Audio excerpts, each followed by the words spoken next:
It gave me identity. It wasn't something we did. I found my identity in Islam. It defined who I was. I was told what was expected of me. It was very clear. Raised in a strict Islamic home, Tawfiq Katman-El did his best to be a good Muslim, but he never felt he measured up.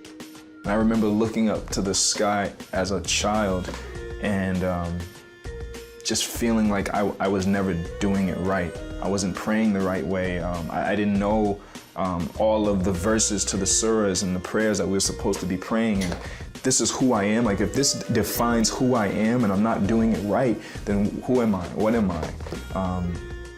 There must be something wrong with me. Tawfiq's father was a leader in their mosque and Muslim community in Rhode Island, and their family faithfully adhered to Islamic life.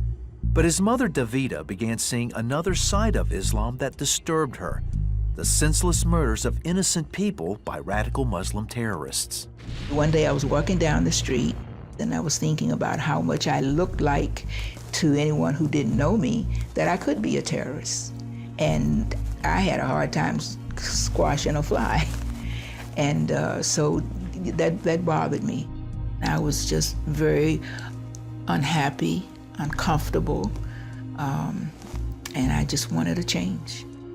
Davida soon got her chance to break away from Islam. Crime had been increasing in the neighborhood, and Davida and her husband agreed that she would move Tawfiq and 3 of his siblings to San Antonio, Texas. Duty-bound by the mosque, Tawfiq's father stayed behind. For Davida, the time for change had come. When I walked away from Islam, I didn't walk away from Islam into something else. I walked away into nothing. Then she started attending a Christian church with a friend. Eventually, Davida accepted Jesus Christ as her Savior. She hoped her children would follow, but was met with much resistance. To let go of Islam is to let go of my identity. It's to let go of my father. It's to let go of my friends and everything I knew. And to being taken to this church where they were telling me to believe all the stuff that I had been told all my life is idolatry and blasphemous and hell-worthy was no easy task. Reluctantly, Tawfiq went to church with his mother, but a resentment towards her and God began to grow. And now, away from his father and the Muslim community, his ties to Islam faded, and he started partying with friends and became engrossed with the hip-hop culture. I was extremely hungry, looking for some type of world to belong in. I loved, hip-hop, and the music that I was listening to was very profane, and I said, okay, I'm going to find my outlet in this music thing. And so I did. I wrote all the time, I rapped all the time. I would sneak out of my house, go to parties. I was smoking cigarettes in the backyard. I would get weed from school. His mother knew the best thing she could do was pray.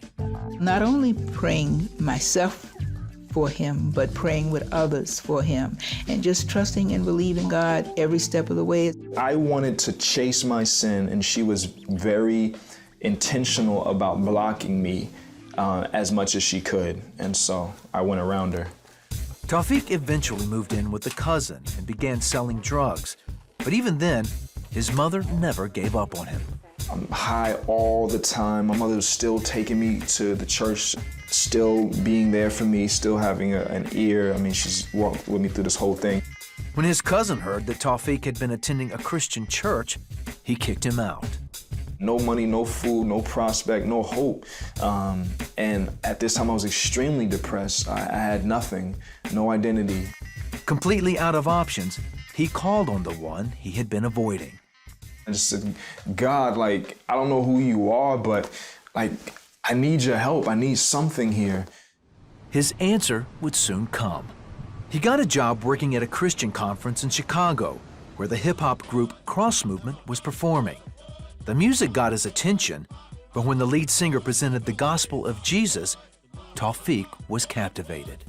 That other church I was at, they had given me little, I always say, like, they gave me like little puzzle pieces. You know, when you're putting a puzzle together, you need to see the box so you can see the picture. Well, that's what he did. Not only did he give me the picture, but he gave me the rest of the pieces to put the whole thing together, and it made sense now.